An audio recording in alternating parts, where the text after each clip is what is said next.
ಹುಬ್ಳಿ ಪ್ರಕರಣದಲ್ಲಿ ಎಷ್ಟು ಆಕ್ಟಿವ್ ಇದ್ರು ಹಾಸನ್ ಪ್ರಕರಣದಲ್ಲಿ ಯಾಕೆ ಮೌನ ಇದ್ದಾರೆ? ಯಾವಾಗ JP ನಡ್ಡಾ ಅವರಿರ್ಬೋದು, ಅಮಿತ್ ಶಾ ಅವರಿರ್ಬೋದು ಹೋಗಿ ಸಂತ್ರಸ್ತರಿಗೆ ಭೇಟಿ ಆಗ್ತಾರೆ? ಯಾವಾಗ ಹಾಸನಿಗೆ ಹೋಗಿ ಅಲ್ಲಿ ನಡೆದಿರೋದು ತಪ್ಪು ಅಂತ ಹೇಳ್ತಾರೆ? ಮಾತು ಮುಂಚೆ ಇಲ್ಲ ನೀವು CBI ಕೊಡಿ ಅಂದ್ರೆ CBIಗೆ ಯಾಕೆ ಕೊಡ್ಬೇಕು ನಾವು? ಏನ್ CBIದವ್ರು ಏನು ಬಹಳ ದೊಡ್ಡ ಸಾಧನೆ ಮಾಡಿದಾರ ನಮ್ಮ ರಾಜ್ಯದ ಪ್ರಕರಣಗಳಲ್ಲಿ? ಪರೇಶ್ ಮೇಸ್ತಾ ಕೇಸ್ ಏನಾಯ್ತು? ನಿಮ್ಮ ಇಲ್ಲಿಗಲ್ ಮೈನಿಂಗ್ ಕೇಸ್ ಏನಾಯ್ತು? DSP ಗಣೇಶ್ ಸ್ಯೂಸೈಡ್ ಕೇಸ್ ಏನಾಯ್ತು? ನಾವೇನು ವರದಿ ಕೊಟ್ಟಿದ್ವಿ ಅವಾಗಿನ ಸಿದ್ದರಾಮಯ್ಯ ಸರ್ಕಾರ ಇದ್ದಾಗ ಏನು ವರದಿ ಕೊಟ್ಟಿದ್ದೆ ಅದನ್ನೇ ಅನುಮೋದಿಸಿ ವಾಪಸ್ ಕಳಿಸಿದ್ದೀರಾ ನೀವು?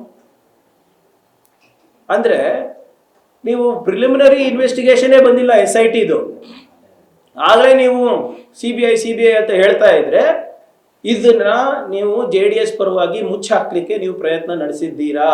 ಇದಕ್ಕೆ ಎಷ್ಟು ಟೆಂಪೋಗಳು ಬಂದಿದೆ, ಟೆಂಪೋ ದುಡ್ಡುಗಳು ಬಂದಿದೆ ನಿಮಗೆ ಈ ಪ್ರಕರಣವನ್ನ ಮುಚ್ಚಾಕ್ಲಿಕ್ಕೆ? ಪದೇ ಪದೇ CBI ಕೊಡಿ ಅಂತ ಇದ್ದೀರಲ್ಲ, ಏನು ಮುಚ್ಚಾಕ್ಲಿಕ್ಕೆ CBI ಕೊಡಬೇಕು? ಹೌದಪ್ಪ, ವರದಿ ಬಂದಿದೆ, SIT ವರದಿ ಬಂದಿದೆ, SIT ವರದಿನಲ್ಲಿ ಲೋಪಗಳಿವೆ, ಅವಾಗ ನೀವು ಕೇಳಿ ನೋಡೋಣ ಅಂತೆ. ಆಗ್ಲೇ ನೀವು SIT ಕೊಡಿ ಅಂದ್ರೆ ಏನರ್ಥ?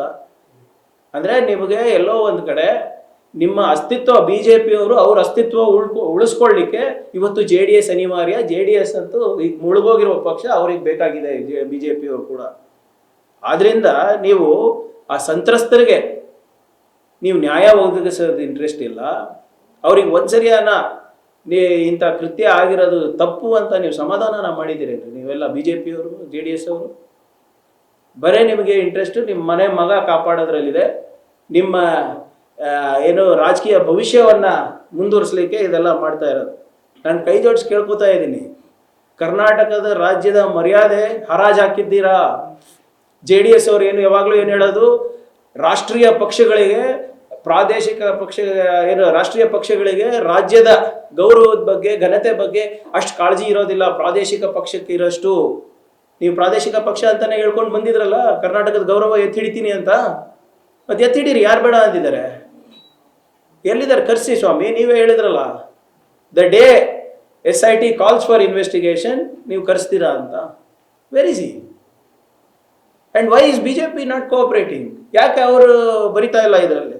ಆದ್ರಿಂದ ನಮ್ಮ ರಾಜೀನಾಮೆ ಕೇಳೋದು ಬಿಟ್ಟು, ನಮ್ಮ ಮೇಲೆ ಗೂಬೆ ಕೂಡ್ಸೋದು ಬಿಟ್ಟು, 100 ಕೋಟಿ ಕೊಟ್ಟಿದ್ದೀವಿ, 200 ಕೋಟಿ ಕೊಟ್ಟಿದ್ದೀವಿ, ನೀವು ಆಲ್ರೆಡಿ ಇನ್ ಕಸ್ಟಡಿ, ಕೊಡಿ, ಜಡ್ಜ್ ಮುಂದೆ ಕೊಡಿ, SIT ಕೊಡಿ, ಯಾರು ಬೇಡ ಅಂದಿದೆ? ಸುಮ್ಮನೆ ಕಮಿಟಿ ಮಾಡಿದ್ದಾರೆ ಇದನ್ನ ಓವರ್ಲುಕ್ ಮಾಡಲಿಕ್ಕೆ. ಇದು ಒಂದು DK ಅವರ ನೇತೃತ್ವದಲ್ಲಿ ಹೀಗೆ ಷಡ್ಯಂತ್ರ ನಡೆದಿದೆ, CM ಅವರು ಇದಕ್ಕೆ ಸೂತ್ರಧಾರರು, ಇವೆಲ್ಲ ಉಡಾಫೆಯಾಗಿ ಮಾತಾಡೋದು ಬಿಟ್ಟು this is a criminal offence. ನೀವು ಹಿಯರ್ಸೆ ಎವಿಡೆನ್ಸು, ಸರ್ಕಮ್ಸ್ಟ್ಯಾನ್ಷಿಯಲ್ ಎವಿಡೆನ್ಸು ಅದ್ರ ಮೇಲೆ ನಡೆಯೋಕ್ಕಾಗೋದಿಲ್ಲ. 200-300 ಜನ ಸಂತ್ರಸ್ತರು ಇದ್ದಾರೆ ಇದಕ್ಕೆ. ನೀವು ಯಾವಾಗಲೂ ಮಂಗಳಸೂತ್ರ ಕಾಪಾಡೋದ್ ಬಗ್ಗೆ ಮಾತಾಡ್ತಿರಲ್ಲ BJPಯವರೇ, ದಯವಿಟ್ಟು ಹೊರಗೆ ಬಂದು ಇದ್ರ ಬಗ್ಗೆ ಮಾತನಾಡಿ, ಕಾಪಾಡಿ, ನೋಡೋಣ ಏನು ಮಾಡ್ತೀರ ಅಂತ. ಅದು ಇದು ಬಿಟ್ಟು ಕಾಂಗ್ರೆಸ್ ಮೇಲೆ ಗೂಬೆ ಕೂಡಿಸೋದು, DK ಅವ್ರ ಮೇಲೆ ಗೂಬೆ ಕೂಡಿಸೋದು, CM ಅವ್ರ ಮೇಲೆ ಗೂಬೆ ಕೂಡಿಸೋದು, ಅಥವಾ ನಮ್ಮ ಮಂತ್ರಿಗಳು ಯಾರ್ಯಾರು ಇದ್ದೀವಿ ಸುಮ್ಮನೆ ನಾವು ಒಂದು ಕಮಿಟಿ ಮಾಡಿದ್ದೀವಿ ಅಂತ. ನಮಗೇನು ಕೆಲಸ ಇಲ್ವೇನ್ರಿ? ನಾವು ಒಂದು ಜವಾಬ್ದಾರಿಯುತ ಸ್ಥಾನಮಾನದಲ್ಲಿ ಇದ್ದೇವೆ. ಭೀಕರವಾದಂಥ ಬರ ಬಂದಿದೆ, ಕೇಂದ್ರ ಸರ್ಕಾರ ₹1 ಸಹಕಾರ ಮಾಡ್ತಾ ಇಲ್ಲ ನಮಗೆ. ನಾವು ಅದನ್ನ ನಿರ್ವಹಣೆ ಮಾಡೋದ as agriculture minister, revenue minister and RDPR minister? ನಿಮ್ಮಂಥವ್ರು ಹಿಂದೆ ಬೀಳೋದ? ನಮ್ದು ಜವಾಬ್ದಾರಿ ಜನರು ನಮ್ಗೆ ಆರೈಕೆ ಮಾಡಿರೋದು ಒಂದು ಸುಶಾಸನ ನೀಡೋಕ್ಕೆ, ಒಳ್ಳೆ ಆಡಳಿತ ಕೊಡೋಕ್ಕೆ. ನೀವು ಮಾಡಿರೋಂಥ ಕೆಟ್ಟ ಕೆಲಸಕ್ಕೆ ನಾವು ಪ್ರಚೋದನೆ ಕಟ್ಕೊಂಡು ನಾವು ನಮ್ಮ ರಾಜಕೀಯ ಬೆಳೆ ಬೇಯಿಸ್ಕೊಳಕ್ಕಿಲ್ಲ ನಾವು ಇಲ್ಲಿ. ಸರ್, ಈ ದೇವರಾಜೇಗೌಡ ಪ್ರತಿ ಬೆಳವಣಿಗೆಯಲ್ಲೂ ಕೂಡ ಬೇರೆ ಬೇರೆ ರೀತಿಯ ಸ್ಟೇಟ್ಮೆಂಟ್ ಅನ್ನು ಕೊಡ್ತಾರೆ. DK ಶಿವಕುಮಾರ್ ಅವರ ಆಡಿಯೋ ರಿಲೀಸ್ ಮಾಡಿದ್ದು ಕೂಡ ದೇವರಾಜೇಗೌಡ. ಯಾಕೆ SIT ನೇರವಾಗಿ ಅವರನ್ನು ವಶಕ್ಕೆ ತೆಗೆದುಕೊಂಡು ಅಥವಾ ಬೇರೆ ನೋಡಿ, ಅವ್ರ ಮೇಲೆ ಯಾವುದು ಕಂಪ್ಲೇಂಟ್ ಇಲ್ಲ ಅಲ್ಲ? ಅವ್ರ ಮೇಲೆ ಕಂಪ್ಲೇಂಟ್ ಇರೋದು ಸೆಕ್ಷುವಲ್ ಹರಾಸ್ಮೆಂಟ್ ಕಂಪ್ಲೇಂಟ್ ಇದೆ, ಅದಕ್ಕೆ ಅವ್ರು ಇದು ಇದ್ದಾರೆ. ಅದೇನಾಗಿದೆ ಅದನ್ನು ಹೇಳಲಿ ಅಲ್ಲ ಅವರು. ಅದು ಬಿಟ್ಟು ಸುಮ್ಮನೆ ನಾನು ಹೊರಗಡೆ ಬಂದ ತಕ್ಷಣ ಪತನ ಆಗುತ್ತೆ ಇವು ಯಾರಪ್ಪ ಇವರೆಲ್ಲರೂ?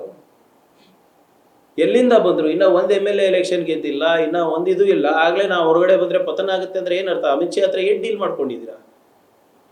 ಯಾಕಂದ್ರೆ ಮೊನ್ನೆ ನೋಡಿದ್ರೆ ಏಕನಾಥ್ ಶಿಂದೆ ಅವ್ರಂತಾರೆ, ಇವ್ರಂತಾರೆ.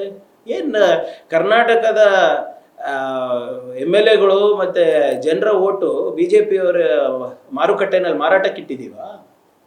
ಏನು ಅನ್ಕೊಂಡಿದ್ದಾರೆ ಇವ್ರು? ಹೆಂಗೆ ಇಷ್ಟು ಲೂಸಾಗಿ ಮಾತಾಡೋದಕ್ಕೆ? We are a government that is established by the people, of the people, for the people. ಏನು ಎಲ್ಲ ಖರೀದಿ ಮಾಡೋಕ್ಕೆ ಇಳಿದ್ಬಿಟ್ಟಿದ್ದಾರೆ. ಆದ್ರಿಂದ ಅವ್ರಿಗೆ ಕೇಳಬೇಕು ತಾವು, ಯಾಕಪ್ಪ ಬಿಡುಗಡೆ ಮಾಡ್ತಾ ಇಲ್ಲ ಅಂತ. ಎಲ್ಲ ಲೀಗಲ್ ರೀತಿ ನೀತಿಗಳು ಗೊತ್ತಿದೆ ಅಲ್ಲ ಅವರಿಗೆ. ಯಾರೋ ಒಬ್ಬ ಸಾಮಾನ್ಯ ಕಾರ್ಯಕರ್ತ ಅಲ್ಲ, ಅಧಿಕೃತವಾದಂಥ ಏನು ನಿಮ್ಮ ಬಾರ್ ಕೌನ್ಸಿಲ್ನಲ್ಲಿ ರಿಜಿಸ್ಟರ್ ಆಗಿರುವಂಥ ವಕೀಲ, official candidate of BJP with Amit Shah's blessings and guidance ಇದು ನಡೀತಾ ಇದೆ ಅಂತ ಅವರೇ ಹೇಳಿರೋದು, ನಾನಲ್ಲ. ಸೊ ಇದು ಅದಕ್ಕೂ ಸಾಕ್ಷಿ ಕೊಡಲಿ, ಇದಕ್ಕೂ ಸಾಕ್ಷಿ ಕೊಡಲಿ, ಅಷ್ಟೇ. ನ್ಯೂಸ್ ಫಸ್ಟ್, ನಿರ್ಭೀತಿಯಿಂದ ನಿಮ್ಮ ಪರವಾಗಿ.